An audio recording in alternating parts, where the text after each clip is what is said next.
just amazing treat, and I have no idea how many possible challenges we could be now that I go back to history and talking to friends who have similar story of living China at that era.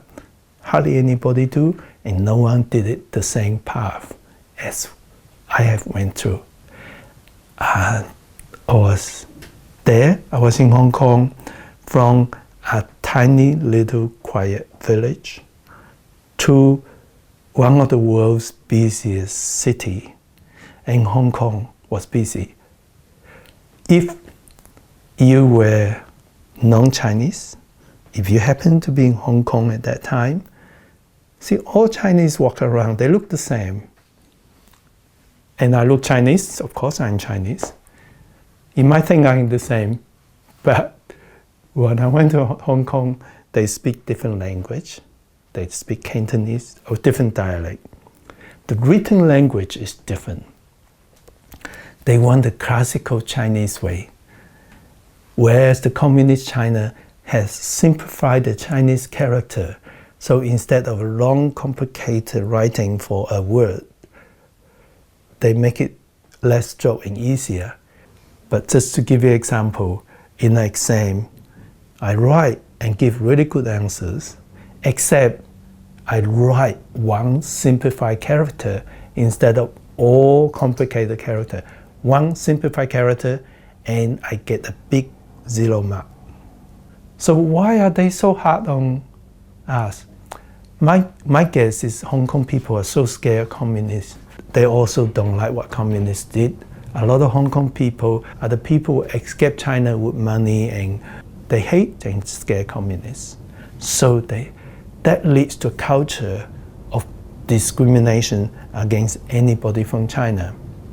And Hong Kong people are really smart and really fast moving. My uncle, my auntie, I stay with them for a little while. And my cousins, they're a wonderful family. They're very kind to me. And I actually have enough nutrition. So my cousin is 2 years younger than me. When I got into their home, staying with them, he was like this. I got to look up to him. In half a year's time, when I have enough to eat, I got to look down to him. I went, Jung. I'm so lucky.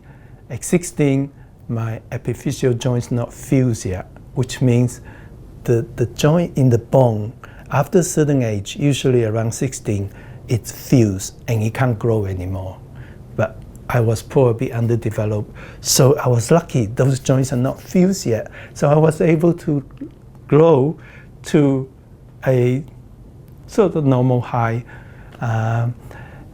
And Hong Kong, my uncle, my auntie was wonderful. This auntie is different from the ones in China. She is really educated, yet she's just as kind, as caring. And she helped me to bridge the language gap. Great things happened. For the first time of my life, I met my father, my mother, and the 2 sisters who were on their way to USA to study. I eventually go and live in a boarding school. I'm getting used to Hong Kong life.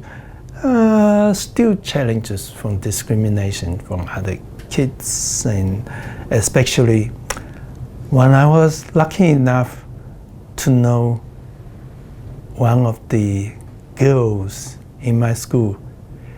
Well, I thought she was beautiful, and so was all the boys. And somehow, I have a chance to go see a movie with her. Well, this is a huge deal.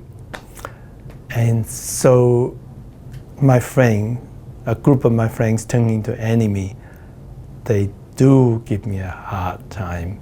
When you're in boarding school, when you see people every day, they can give you such a difficult time.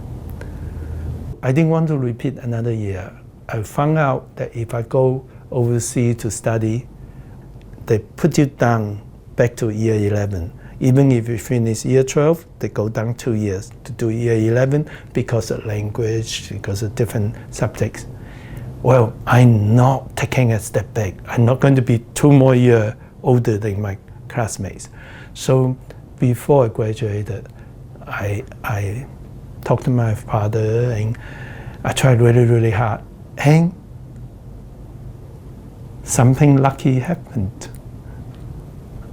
My father actually let me go to Australia. And it was another lucky stroke. I left China just before the Cultural Revolution, where there will be another wave of worse treatment. And some of my friends and classmates in similar background die or nearly die through the Cultural Revolution. So I got out in time. In Hong Kong, the Cultural Revolution is spreading to Hong Kong, but just before I applied to leave Hong Kong, then it came. So I got the permission to leave Hong Kong, and then the wave of Cultural Revolution hit Hong Kong, and everybody wanted to run away from Hong Kong.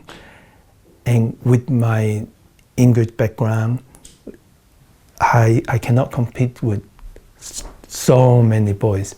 I would not have been able to go to Australia if the timing wasn't right, if I didn't motivate myself to try to get out of Hong Kong before I graduate from high school. So find out why Australia is such a beautiful country. I think it's the best country in the world.